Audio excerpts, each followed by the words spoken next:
So hello, everyone. Thanks for joining us today and bearing with us through the technical difficulties. I'm Hannah. I am the digital media librarian here at the Bangor Public Library, and I just wanted to say a quick hello and thanks for joining us. This is another workshop in our series in collaboration with SCORE Northern Maine. And we do these about once a month on different subjects. And today we're excited to have Danielle to talk about becoming an employer. I'm going to hand it over to Donna to share a little bit more about SCORE and give Danielle a greater introduction. I do see one person in the chat who's saying they're having audio issues, not hearing us. Is anyone else having a problem with that, or can I get some? We got mostly people saying they can hear okay. So Christian, I think that it might be on your end. Try just making sure your speakers and everything are turned up and you're not accidentally connected to a Bluetooth speaker or headphones or anything. So Donna, why don't you go ahead and I'll keep monitoring the chat for any other questions or issues. Perfect. Thanks, Hannah. This is Donna Cassesi. I work with SCORE Volunteer in Northern Maine and chapter. And a little bit about SCORE is we help people who are either have a business idea, want to get started, maybe you're already in business and you want to grow your business. We say that we're in it for the life of your business. So if you have any kind of business questions or need business support, it can be financial, it can be HR, it can be employees, it can be just about anything. We're happy to work with you. We have about 120 volunteers in the whole state. So what is exciting about that is if I get assigned to you, because initially you want to talk about manufacturing, and all of a sudden there's a question about social media, I'll just pick up the phone and get one of the other SCORE mentors who knows a lot more than I do to help. And so all you need to do, if you think you'd like to talk with SCORE and get some free advice, is go to score.org and request a mentor, and then we take it from there. So anyway, super excited today. One of the questions we get a lot is when people are getting ready to hire their first employee, or maybe they have employees, but really kind of don't exactly know what the right thing to do is, whether it's performance or whether it's paperwork. So I'm very excited today to have Danielle Nemeth. Danielle has been in HR for over 20 years, so she brings a lot of experience today. And she, this is kind of a double situation, and she's also a SCORE volunteer. So Danielle, without further ado, I'd like to get started on the workshop, and thank you for being here with us today. Thank you so much for having me. Can you hear me okay? Perfect. Okay, so I think I went back to the reverse mode, so we're just going to go with it. So sorry, I was looking for some notes, but you know, it is what it is. So can everybody see the screen okay? Great, great. So I'm Danielle, and I have over 25 years of experience in human resource management. I have a master's degree in organizational leadership, a bachelor's degree in human resource management. I am a SCORE volunteer, which I'm very passionate about.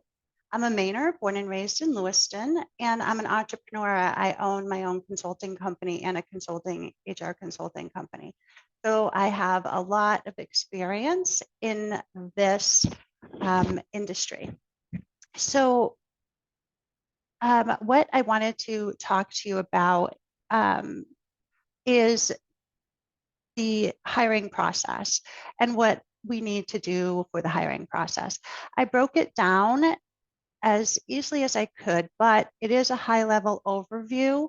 And so what we're going to be covering today is applying for an EIN number. We're going to talk about cost considerations. We will talk about job descriptions and job classifications. We are going to talk about the employee handbook, new hire paperwork, and then you're ready to hire. So we have a lot to cover today. So first, when you're hiring, can everybody see my screen? Because it looks like there's a little distraction. We're seeing you. We're good. We're seeing you. Yep. All set. Good. All right. So first, what you need to do is to get yourself an federal employee ID number. A federal employee ID number is like the social security number of your business. You can get it at the IRS website. After that, it's important that you go to the Maine Revenue Service and the Department of Labor and register as an employer there. So once you do that, you really need to think about the cost of hiring, because it's not only the hourly wage or the yearly salary, it's more than that. So some things to consider are benefit cost. Are you going to be offering employees benefits, or are you going to offer minimal benefits? Just so you know, there are some mandatory benefits that you have to offer when you hire your employee. And some of those benefits are workers' compensation insurance, Medicaid, Medicare, which is a tax, right? But some of those things that you have no choice but to pay for. So that will add to the cost of hiring. Other considerations are, what is it going to cost to find the employee, such as your advertising cost, the equipment of hiring an employee. Do you need a laptop for the employee? What software do you need for that employee? Is the employee going to need a cell phone? Are they going to travel? Will they need mileage reimbursement? And then there's always the cost to process payroll. So those are some considerations that you need to hire before you hire an employee. One cost to consider, obviously, or one alternative is to look at a 1099 employee if those costs become too much. So once you've decided that you can hire your employee and you can afford to hire your employee, the next step would be to write a job description. And your job description has some key components to the job description as set up on my screen. The job description explains to a candidate what they're actually going to be doing.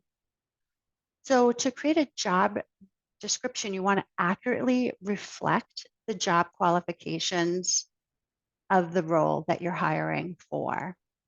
So you want to do a job summary, which basically is the purpose of the job. You want to do job responsibilities, and this outlines the primary duties of the job and the tasks that the employee is going to be responsible for performing. Job qualifications is another factor in the hiring process. So what you have to think about, like, what skills do you want? What education do you want them to have? And what experience do you want them to have? So if you're hiring like a CPA firm, you want somebody to have those qualifications, and then you want them to be certified and licensed. If you're hiring a construction worker, it might not need all of those educational components. So you just need to clearly identify what skills, education that you want for this particular position. Once you've determined that, the other key factor is to let the candidates know what type of environment they're going to be working in. Are they going to be working in an office? Are they going to be sitting for 8 hours a day? Or are they going to be working outside? Maybe they're in construction. Maybe they're going to be having to deal with the outside elements of Maine winters. So those are the things important on the job description. And it's important to let those employees know exactly what they're doing or what they're going to be working in. My advice to anybody who wants to create a job description would be to go and look on Indeed or look on a job site, look at the Career Center job sites, and you can find a similar job that is in your industry, and then you can kind of mimic their job description. And that would help you get started. Of course, with the job description, you want to just ensure that, again, it's accurate for the employee, the candidate, to understand what they're applying for. So in the job description, we have to determine if a position is hourly or salary. And this is really key. And this is where employers can get themselves in trouble. So basically, is the employee hourly, non-exempt, or salary exempt? There is a test out there that you can go to. You can go to the EEO website and look at the test. There are tests that really clearly define whether an employee is exempt or non-exempt. So if an employee is compensated over $684 a week, no less, and they make, the key is the word and they make decisions that impact the business. So their decision making could be hiring an employee, firing an employee, could be promotions, job assignments, budgeting, planning, anything that really impacts the business. Those particular people could be classified as exempt employees. If an employee doesn't have any of those skills, then they would be hourly. My advice to anybody would be to, if you're unsure, to pay hourly versus salary. Because if you start paying somebody salary and come to find out it's not working out, maybe they go to Department of Labor, they say, I'm supposed to be hourly because according to the test on the EEO website, it says I'm hourly and I'm getting paid salary. So the EEO or Department of Labor will take a look at that. And if they find in the favor of the employee that they should have been paid hourly when you were paying salary, you'd have to go back and pay all of those overtime wages, fines, and, hire an attorney to fight. So it's really expensive to misclassify an employee. And that's why, when in doubt, always pay them hourly.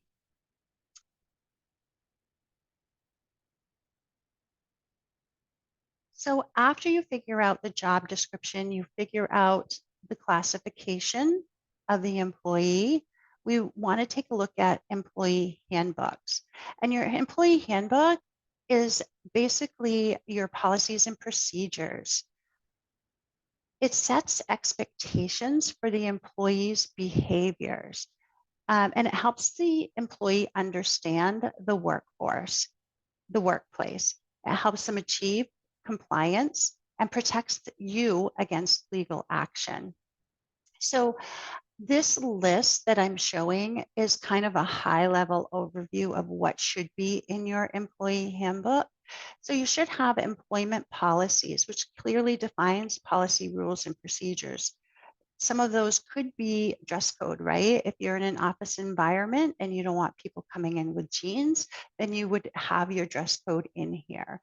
You also want to have things in your policies such as equal employment opportunities. You want to make sure that statement's in there. Sexual harassment needs to be in there. Sexual harassment is a federal law, so it should be in here. And also, not only you want to put a paragraph about sexual harassment, but you also want to put the procedures on in the complaint process. So if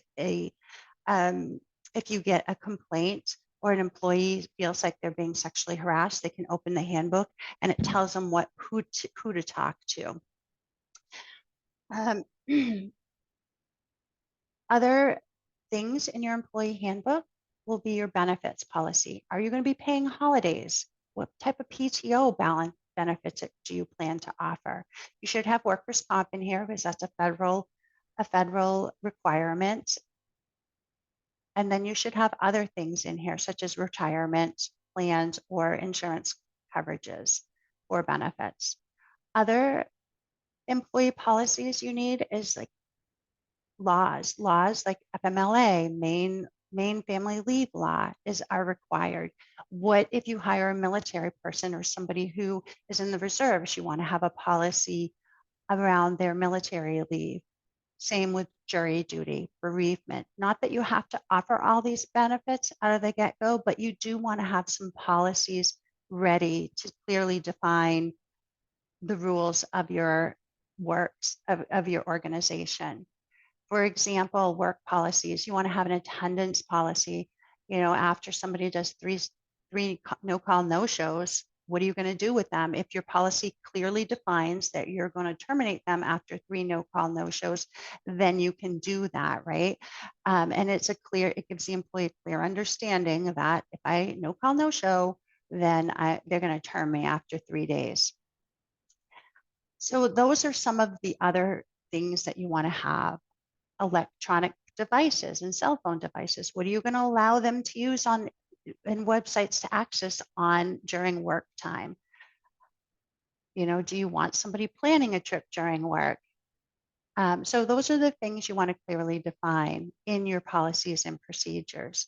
Once you have that all defined, this will come into play when you onboard an employee, because you're going to have an acknowledgement form that would say, I received the handbook. And then that's when you know that they've received all of these policies and procedures, which would protect you in a court of law should anything happen down the road if the employee decides to go to the Department of Labor. So you have Danielle, can your, I ask you one quick question that came through the chat? Do you mind if I interrupt? no, sure, go right ahead.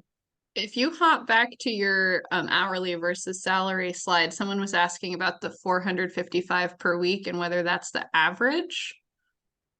No, that's just a standard. That's just a guideline to use. It's not the average. It's a guideline on the EEOC. So the $455 would be if somebody makes that, that much money, they're probably an hourly employee and not a salaried employee. And I'd be Folks happy have to. more questions, yeah, feel free to throw them in the chat and I'll try to address them as we go, or we'll have time at the end too.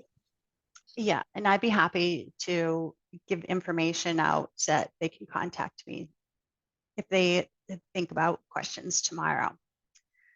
Okay, so let's go back to the process. So we've classified, we did our job description, we've classified our employees, we did the employee handbook, we're good with that.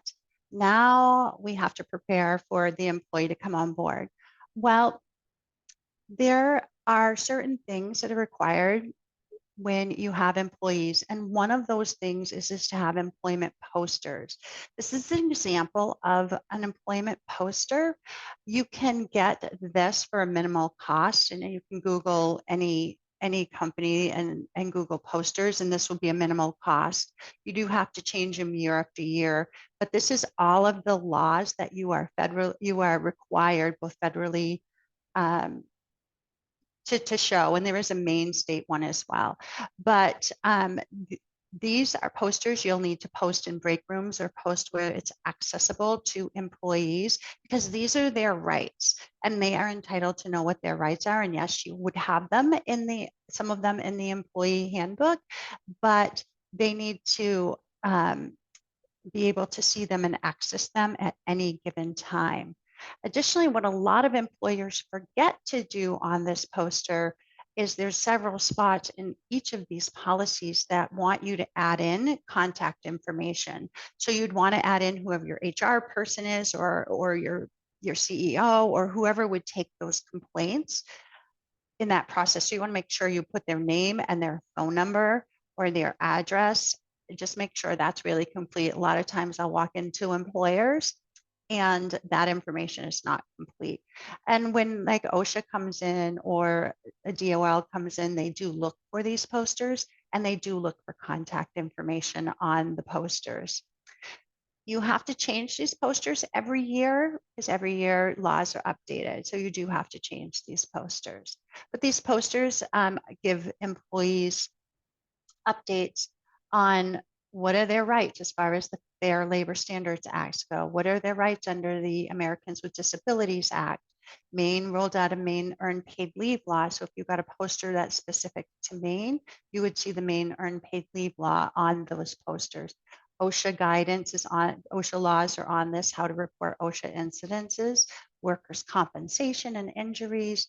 There is child labor laws on these posters and equal pay laws on these posters. So these posters are required, visible when you become an employer.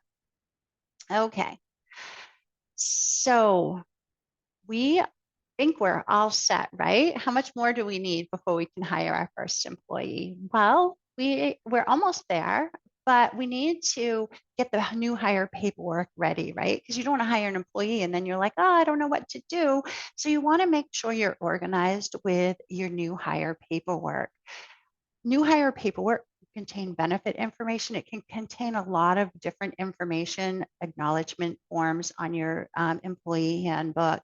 It can contain your benefit summary, whatever you want it to contain. However, the two most important forms in the new hire process or the new hire paperwork is the I-9 form and your tax withholdings forms. So your I-9 form must be complete. The employee must complete their section on day one. Everyone's like, oh, they've got 3 days. No, the employee itself has to complete their section, which is the first section, on day one. The employer has 3 days to verify whether an employee is eligible to work in the United States. And this is where you have to fill out the form that states they are eligible, right? So we're going to ask them for documents. We're going to ask them for either their driver's license and a birth certificate. We're going to ask them for their driver's license or a social security card, or maybe their passport. The I-9 form you can pull off of the website, the Standard Labor Act website. The Department of Labor and the EEOC, I believe, have it. I can send you a link if you need it. They just rolled out a new I-9 form October 1st. So if you are an employer already and you are still hiring, make sure that you downloaded that new form. So on the I-9 form, if you look at the back of the form, there's certain lists that you can of acceptable documents that you can take from an employee. And if you need help with that, you can feel free to email me anytime, and I'd be happy to help you. The second important form is our W-4 form, and I don't think we really need to get in depth about that. We all know that it's a tax form, and the government and the state are going to want their tax money. And this form tells payroll how to process the form, how to process your pay, how much deductions you want taken out, that type of thing. So now we are on our way to hiring for the first day. So on our first day, you have all of these forms that you want them to fill out. You're going to have, their handbook. You're going to have their offer letter. That's an important document too, because it states their name, it states their pay, it states their start date. You're going to have their W-4 forms, their I-9 forms. You want direct deposit. You want their employee handbook forms, benefits information. You want to hand them policies, and you want to let them know who to report to. This is just a condensed summary list of what a checklist should look like. I'd be happy to provide checklist to keep yourself organized. And then you can go and collect these forms, and you can modify the checklist. But I do have checklist if anybody is interested. You just need to put your email address in the chat and I'll be happy to email them out to you. So we are almost there, right? We are organized. We have our job descriptions. We have our policies and procedures ready. We have our posters all lined up. So it is now time to post the position, right? So we're going to post the position. Posting the position can be expensive depending on where you look. Indeed, is very expensive. A lot of the job boards are very expensive to post. Just some free advertising I thought I would throw in here would be word of mouth, right? Let people know that you are hiring, and that obviously word of mouth is free. You can also go to the career centers with the state of Maine. That is free service too. They are connected with a lot of people who are looking for jobs. They they can post your job on their website, and they can help you recruit for a position. So, and that's a free service. So I highly recommend going to the career centers within the state. So now you're going to find your candidate. You have a couple of candidates you want to look at. So you're going to conduct the interview process. The interview process is where a lot of employers make a mistake as well. And I mean that because they start asking questions, personal in nature, which you should not ask. It can set you up for a potential discrimination claim. So a lot of times during the interview process, you meet the candidate and you want them to feel welcomed, and you start talking, making general conversation. And then, you might say something like, so how many kids do you have? Or, tell me about your family. Those are personal questions, and you should not ask those questions. You want to keep the questions to the job. If you're making small talk, then start talking about the weather, start talking about the seasons, start talking about cars or something different, not so personal in nature. And the reason for this is, let's just say you interviewed 4 candidates and you have one candidate that proceeds to tell you she's got, you ask how their family is, or you ask that type of question, a personal question. She tells you she has kids and she's not selected for the position.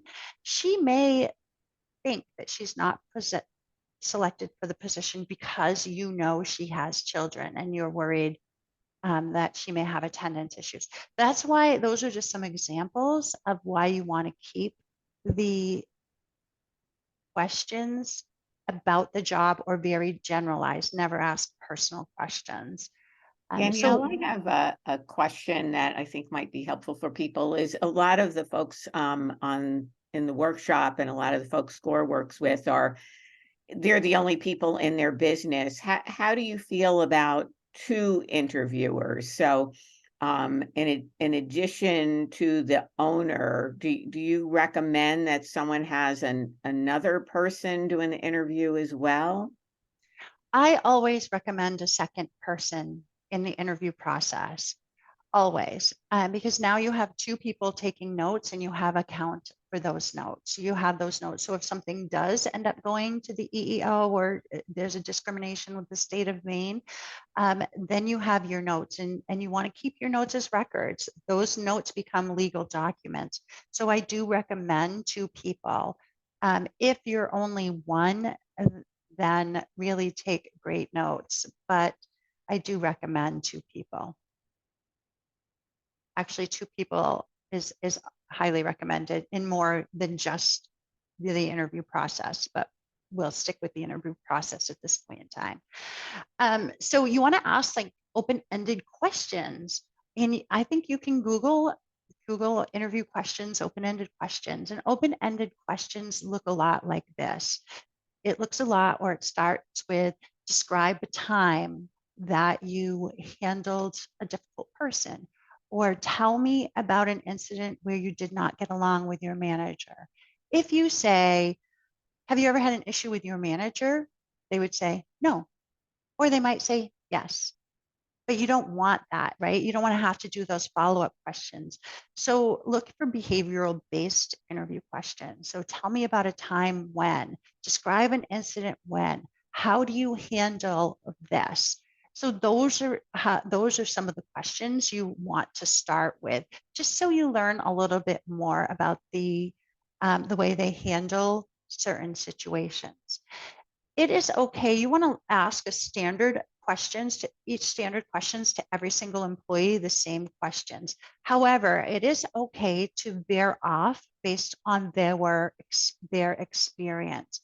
So if you have 2 candidates and one says, I have 10 years working in the medical industry, and the other one says, I have 10 years working in retail, and your position may be a behavioral based type position, you want to really,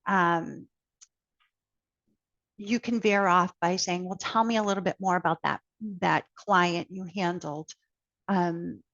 and what did you do and what steps did you take? And so you said they became combative with you. What did you do, you know, in that particular situation where your other employee may have not had such a situation like that, so you can't dig deep with that. So it's okay to ask additional questions bearing off from the interview process, as long as it's work related to their experience. Does that make sense? Okay, perfect. All right, so now you've got a candidate you're interested in making an offer to. So it is time to make the offer, see what they say, plan to negotiate, you know, offer them a fair wage, but plan to negotiate because they might counter offer with a higher pay. And then once you come to an agreement, you want to send them an offer letter with their start date, you want with their rate of pay, obviously their name and address. So that kind of is a high level overview of the hiring process. Unless somebody has any additional questions. Great. I'd love to give people a chance to ask questions if folks want. I've got a few coming through in the chat. So Chauncey asks, if you pay someone as a contractor, what is the threshold where the Department of Labor could say they should be considered an employee? There is not. So you can pay someone, if you have a contractor, it can be just a contract relationship. They can be a 1099, or you can go through a staffing agency. So they don't become an employee, they are strictly contract.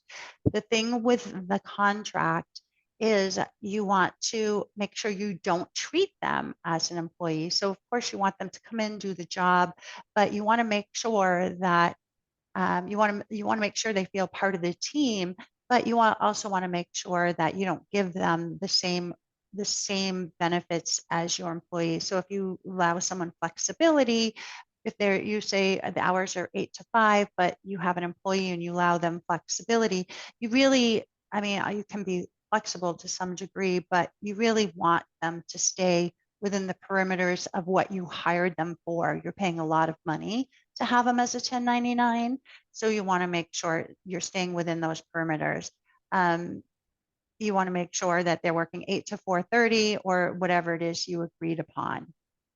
Yeah, I'll add to that because I think this is really key, is you should first ask yourself if you're hiring a contractor just because you don't want to be bothered with all the paperwork and administration of having your own employee, and that should be a signal to you that maybe it really isn't a contractor. And as Danielle said, if you're telling them what to do all the time, or you're giving them safety gear, or kind of treating them as an employee, that could really come back and bite you in the end, that the person says, really, I was working for them. So I think the contractor is really a very hands-off situation, and particularly if you need people intermittently as opposed to someone every day. So a bell should go off in your head if you're doing it to get out of all this other work that comes with having employees. Yeah, and contractors, you want to make sure they're working safe, right? You want to provide them with this the means to work safely, but you want to be very careful, like Donna said, when it comes to hiring them or when it comes to treating them differently. It's kind of a fine line, and if you have questions, you can give me a call. We can do a deeper dive with that, but just for the sake of it, just make sure that when you have a 1099 come on board or an employee, you still want them to feel part of your team. You don't want them to feel like an outcast, because then you'll train them and they'll leave. But you do want them, again, to feel a part of your team, but you also have to be very clear that you don't treat them the same. Like, for example, you should not never keep an employee file on a contractor. You should never discipline a contractor because they're not your employee. If you have a 1099 and you have an issue with this employee, then you want to go to the temp agency, or if they're a 1099, you want to handle it directly, whether it's talking to them about their behavior and asking them to change their behavior, or whether it's just saying, you know what, this isn't working out. The beauty of the 1099 is you can terminate them at any time, and they don't have a recourse. Another question just came through. Do you have suggestions on processing your own payroll versus hiring out for that? Payroll can be a very complicated process. It's very detail oriented, and it can be time consuming, and it all depends on how many employees you have. When you're doing payroll, you have to calculate taxes, you have to calculate the benefits, you have to look at PTO time and calculate that. I recommend, if you're not a pro at accounting, at math, at taxes, if you're not a pro at that, I would recommend outsourcing your payroll. But I personally would outsource my payroll. But unless you want to hire a payroll person with those qualifications and make sure your job description reflects those qualifications, then that's fine. But if you're just starting out in business and you have never done payroll, I would recommend hiring a payroll company. Another question, James says, I talked to Thompson Financial in Presque Isle, and they can do payroll for 2 employees for like $26 a week. Okay, so just a recommendation there. Yes, sounds like it can be fairly affordable. Yes, and that's why you know, don't have the headache, right? Don't have the headache of trying to calculate all that stuff, trying to make that paycheck, give them that paycheck on time. You're busy, you're running a business. So let outsource, outsource that payroll. I 100% agree. Good Another recommendation. question, what about an employee who works or who lives in another state and works remotely? Am I responsible for Maine laws, their home state laws, or both? That is a good And question.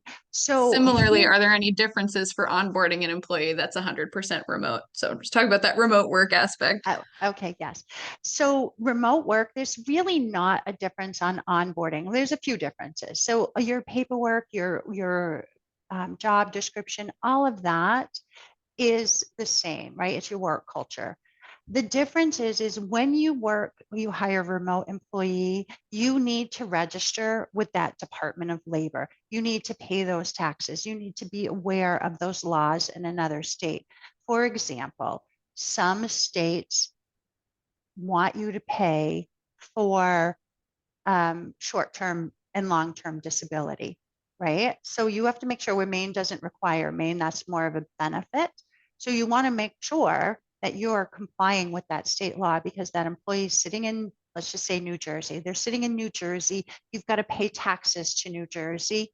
You have to pay that insurance that's required, kind of like our unemployment. They have unemployment insurance too, but they also have that particular additional benefit for employees. California has all different kinds of laws for employees. So be very careful about hiring remotes in California, because there's a lot as far as their laws go. But when you are hiring remote, just keep in mind you have to pay those taxes, and that with each state. And so if you're hiring 50 people in 50 different states, that's 50 different states you have to register with. It's 50 different taxes you have to pay for. So really keep a close eye on that. And I say that because, if somebody wants a sales team and they want the sales team to be throughout the United States, be aware you've got to register with every state. Great. Any other questions in the chat? Oh, yep, here comes another one. Is there any issue with requesting a 1099 to wear your company uniform while working on a project for you? There shouldn't be an issue with that. If they're a representative of your company, they should be able to wear your uniform. And again, that's something that you want to talk with the agency about. But if you are, an HVAC company and you have to go into homes, you want to have them identify as your organization. So there isn't an issue with that. Not at all. Danielle, in your work, what do you see as some of the common issues that come up when people start hiring people within their business? What are really the maybe one or two red flags or common mistakes people make? So a lot of times, and this is kind of the classification, which we already talked about. We already talked about some of the common mistakes in the presentation, but as a consultant, oftentimes I go into businesses and their employee files aren't set up correctly. That's a whole different presentation, right? And so a lot of times they'll put all the employee information all in one file folder. That's not correct. You have to keep medical different. You have to keep the I-9 forms in a different file folder. Everything has to be separated. A lot of times, employers aren't giving proper orientation, or they're not giving proper policies and procedures, or they're not posting their posters. And when OSHA walks in or the Department of Labor walks in and decides to audit you, those are things they're going to be looking for, and those are things you can be fined on. So it's my recommendation that you always, it's worth talking to somebody. If you're not an HR professional, talking to somebody about how to properly set up employee files, how to properly set up a new hire orientation, making sure those employment posters are correct. So, for a couple $100, it's worth talking to, a consultant or somebody who is knowledgeable as far as setting up employees for a first-time business. Great, thank you. You're welcome. All right, another question came through. If you need an employee to shift their duties or pick up other tasks and responsibilities that aren't in their original job description, do you have to have them sign off on a new job description? You do. Every time an employee he gets promoted or their job changes, you need to have them sign off on a different job description. If you're adding additional tasks, and those are going to be key components of their job moving forward, then it should be on a job description. If it's a one-off type of thing and you ask the employee, hey, can you help me run payroll this week? Not that I would make that recommendation for just anybody who didn't know, but it's just an example. If it's a one-off type of situation, that's fine. However, if it's going to be a consistent duty that you want them to take over, then you certainly want to add it to their job description and have them re-sign their job description. Again, if you're promoting somebody or demoting somebody, then you definitely want them to have their job description. And the reason for that is you want them to have a clear understanding. So let's just say the relationship turns sour and the employee decides they're going to go to Department of Labor and they're going to give them the job description, right? They give them this job description and then they're going to write down their exact tasks or their other tasks they've been doing or what they've really been doing. And maybe that can fall into a classified or exempt, non-exempt position. It possibly could. If you're having them make executive level decisions while you're still paying hourly, then that shouldn't be much of an issue. But if it's in reverse, they're hourly and you're having them make executive decisions, now they should be paid salary. You just want to make sure you have clear expectations of what they can and can't do. Just simply because if you're way off, and then you terminate them, they could come back and say, hey, my job description was this, but you changed it to this. And I wasn't qualified to do this job, but you still had me do this job. And now I'm terminated. And, I want you to pay my unemployment. So, and they could win. James asks, are you responsible for mileage reimbursement if the job site is always at a different location? Like, for example, different houses to paint around town? So you should, I mean, that is more of a work policy and an agreement, but you should, if the employee is traveling more than whatever it is to take to work, if it's 10 miles to get to work and they're putting 15 miles, then you should reimburse the 5 extra. It's not required. It's certainly not required. That would be in your policies and procedures. Is it good? Yes, it's good for the culture. So yes, you would want them to reimburse, right? We're all working to make money, right? Not lose money. So that's just a consideration. Great, thanks. And if there are folks who would prefer to speak up with your question rather than have to type it into the chat, you're welcome to unmute yourself and speak up. You can kind of raise your hand if you want, and I'll call on you, or keep popping those questions in the chat. We've got about 10 minutes left of Danielle's time. If anyone has other questions, scenarios they want to run by her. My information is in the presentation. So if somebody does want to reach out outside of the presentation, you're more than welcome to. I'd be happy to talk with you and answer any questions. So if somebody's shy, I know I'm one who doesn't like to throw myself out there, but I'm more than happy to take questions. Again, I'm a SCORE volunteer, very passionate about being a volunteer for SCORE, and certainly, like any other of us mentors, would be happy to help you and guide you through certain things, help you through the process. We did have another question. If a seasonal business, do you need to rehire employees every year or every season? You don't. There's nothing that says you have to hire them every year. You can hire them again if they're good employees, but if they're not, then you don't need to rehire them.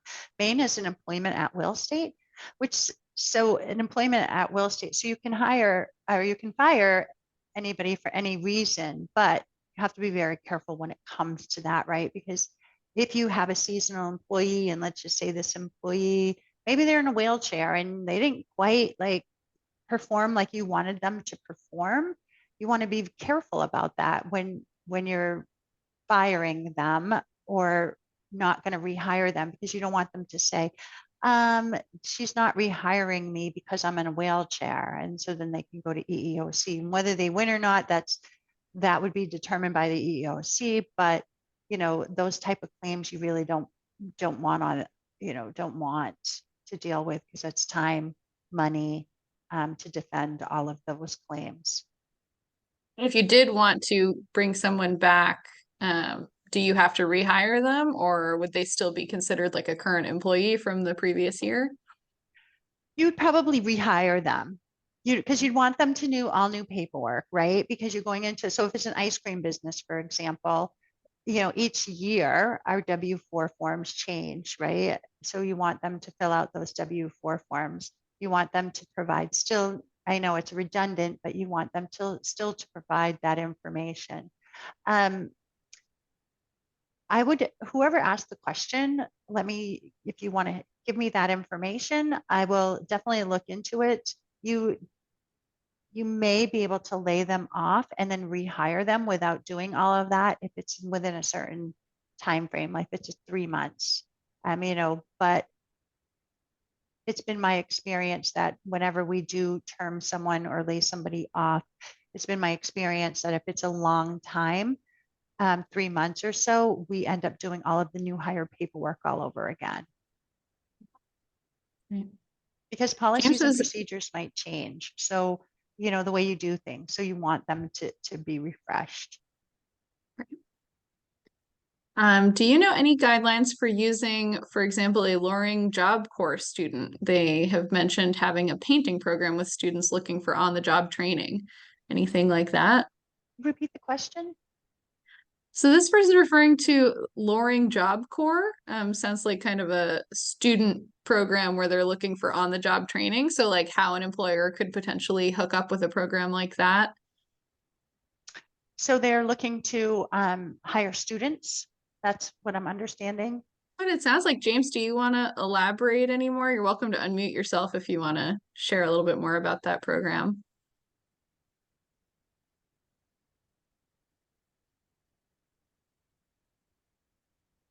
Or we could just move forward with that Well, assumption. here's what I would say. So if I'm understanding the question correctly, I mean, you can offer internships, but if you're looking for students, obviously there's a lot of different places you could find students, right? Whether it's schools or Handshake is another software you can find students. But if you're talking about hiring, doing like an internship, certainly there's no perimeters around that other than what the school wants. And then of course you decide whether it's paid or unpaid. I always feel like my personal preference is if I'm hiring somebody to do some work, I want to pay them. But that's just my preference. You can hire them unpaid. But um, if you know, internships, taking somebody under their wing and teaching them how to do a job, um, there shouldn't be any issue. You'd still want to treat them like a hire if you're going to be paying them, but there shouldn't be any issues. And if I'm not answering the question correctly, have him send the question to me and I can look into it further. Great. Yeah, I did a quick search on that organization. Looks like they're like a job training kind of program for students. So they give students like, training and experience, Oh and yeah. then Mhm. um, And those then they hook them up graduates with, of the program go out and find jobs with that training. So maybe the kind of thing that you could just contact that organization directly to try to say like, hey, if students are looking for experience, right. I could give them some. Yeah. Um, Kim was asking, and maybe this is a question for Donna, does SCORE have a database with payroll companies and or CPAs? What we have is, if you ask us the question right now, I wouldn't have it off the top of my head, but typically we would recommend between 2 and 3 different consultants. So we don't want to be out there recommending just one person. But yes, if you, I'd suggest going to score.org, ask for a mentor, and it can be as simple as like an email or a quick one meeting. But yes, typically, and a lot of times it's geographically based because a lot of the mentors know kind of local people who do that. But yeah, that's something we can give you some, I won't call it recommendations, but we can give you some ideas on who you might want to start asking. And it's always good to talk to more than one person, and one just for the chemistry, are you going to be able to work well with them? And secondly, to kind of really understand that whatever you're doing is cost effective. But yes, we can help with that.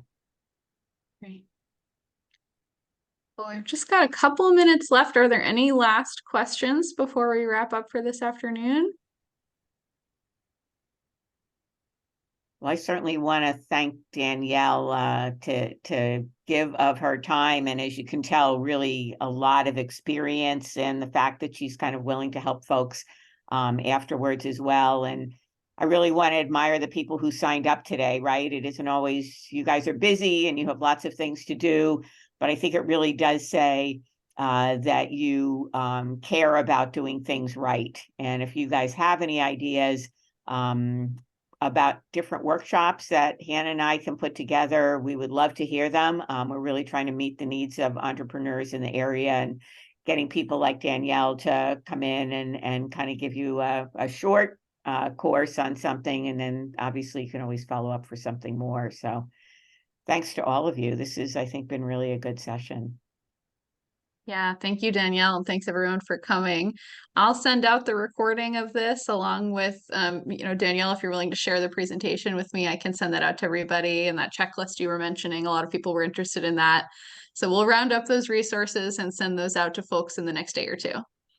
Okay, perfect. Yes, I will certainly send the checklist and the presentation, and it has my contact information, and everybody is certainly more than I'm more than happy to answer anybody's questions. Thank you for having me. It's been great. Sorry about the little bit of technical difficulty, but thank you for making me feel welcomed. Thank you for participating today. I appreciate it. Oh, we made it work. Thank Thanks, you. everyone. Have a Thank great Bye-bye. you. afternoon. You too. Bye-bye.